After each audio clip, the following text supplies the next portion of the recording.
बाबा भंडारे में घी नहीं है, अब पूड़ियाँ कैसी सेकी जाएं। तब हरिदास बोले, बेटा इस तालाब का पानी आवश्यकता अनुसार कड़ाह में डालो और पूड़ियाँ सेक लो। तब उस कड़ाह में पानी भरा गया, लेकिन वह पानी घी में बदल गया, जिससे पूड़ियाँ सेकी गई। मित्रों, बांदा जिले के एक गांव की वास्तविक कहानी है, जिसे बचपन में सुना था, आज आपके सामने प्रस्तुत कर रहे हैं।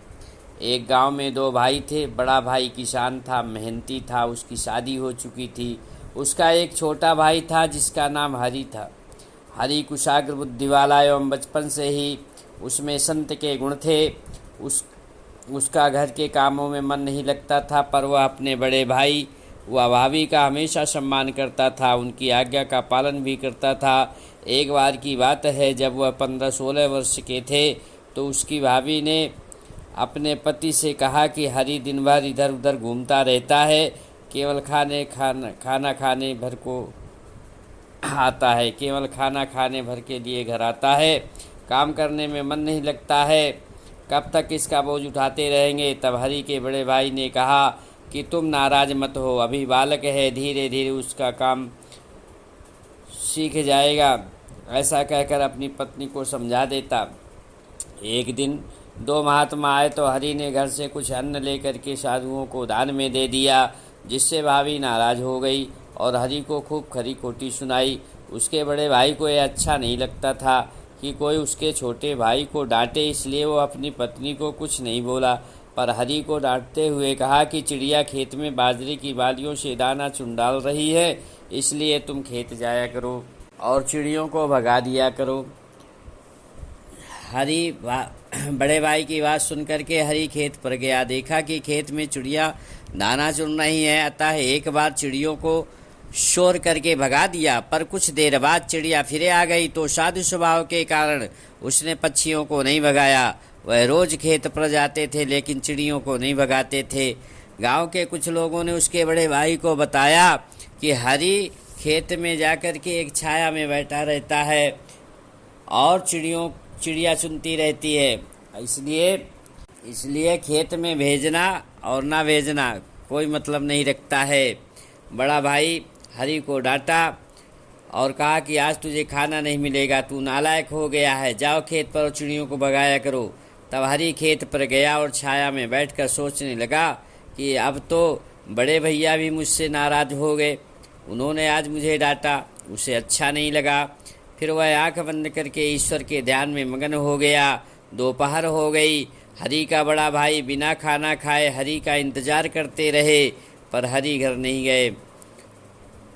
दोपहर के बाद का समय हुआ, तब बड़ा भाई स्वयं उसे बुलाने के लिए खेत पर गए। देखा कि हरि छाया में बैठा आंख बंद किए हुए है, इसलिए पीछे से जाकर के उसके गर्दन के पास एक थप्पड़ मार दिया। हरि के मुंह से खीर निकल पड़ी। तब हरि ने कहा, अरे भैया, मैं तो खीर खा रहा था, आपने मुझे मार दिया। बड़ा भाई यह देख करके हरि को पकड़ करके गले से लगाया, प्रेम के आंसू निकल पड़े और बोला कि हरि मुझे माफ़ करना भाई, मुझसे गलती हो गई। हरि को साथ लेकर वो घर आया और अपनी पत्नी से कहा कि आज से हरि जो कुछ कहे वो करने दो और उसे कभी कुछ मत कहना।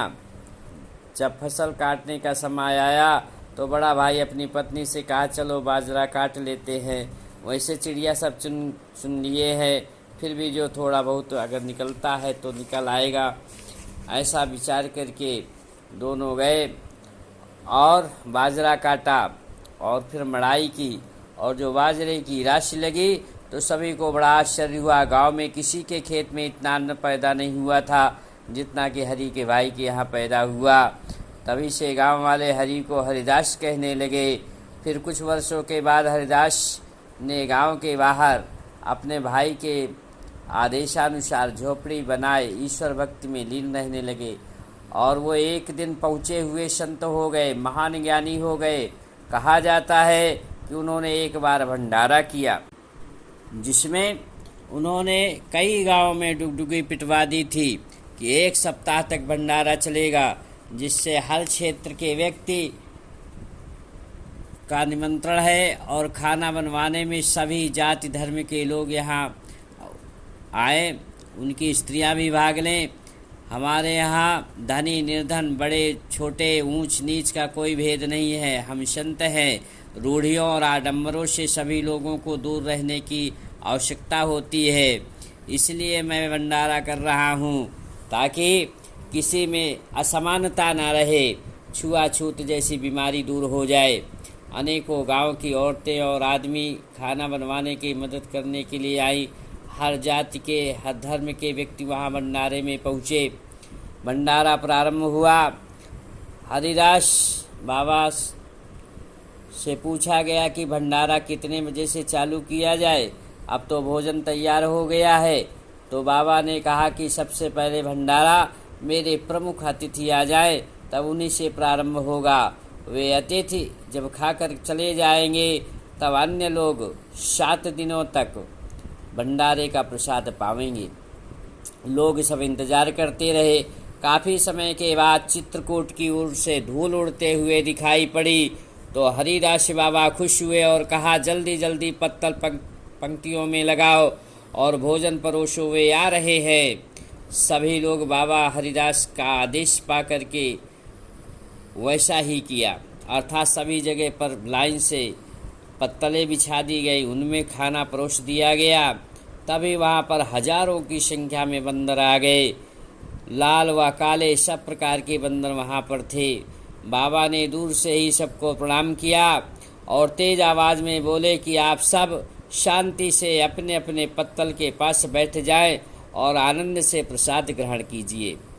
कोई किसी का भोजन नहीं छीनेगा, सब अपने अपने पत्तल का ही खाएंगे। तब सभी बंदर पाँति के अनुसार बैठ गए शांत स्वभाव से और अपने अपने पत्तलों का भोजन किया। जब पेट भर गया तब सभी वानरों ने बाबा हरिदास की ओर दोनों हाथ उठा करके इस प्रकार का भाव उत्पन्न कर रहे थे मानो बाबा को आशीर्वाद दे रहे हो। बाबा ने सभी को हाथ जोड़ करके प्रणाम किया और कहा कि अब आप विदा हैं।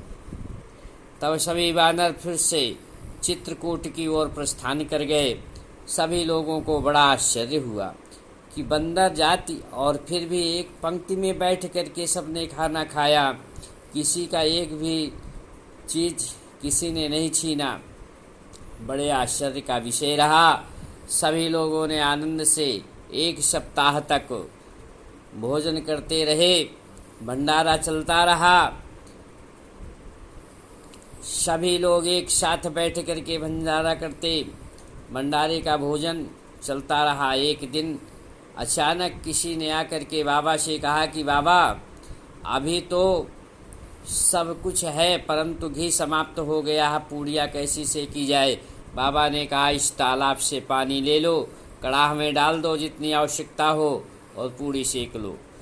तब उस तालाब का पानी कड़ाह में डाला गया और उससे पूड़ियाँ सेकी गई। सभी लोगों को बड़ा आश्चर्य हुआ। जब भंडारा समाप्त हुआ तो बाबा ने उतना घी उस तालाब में डलवा दिया था जितना कि पानी लिया गया था। मित्रों, यह कहानी किंवदंती लग रही होगी लेकिन वास्तविक कहानी है।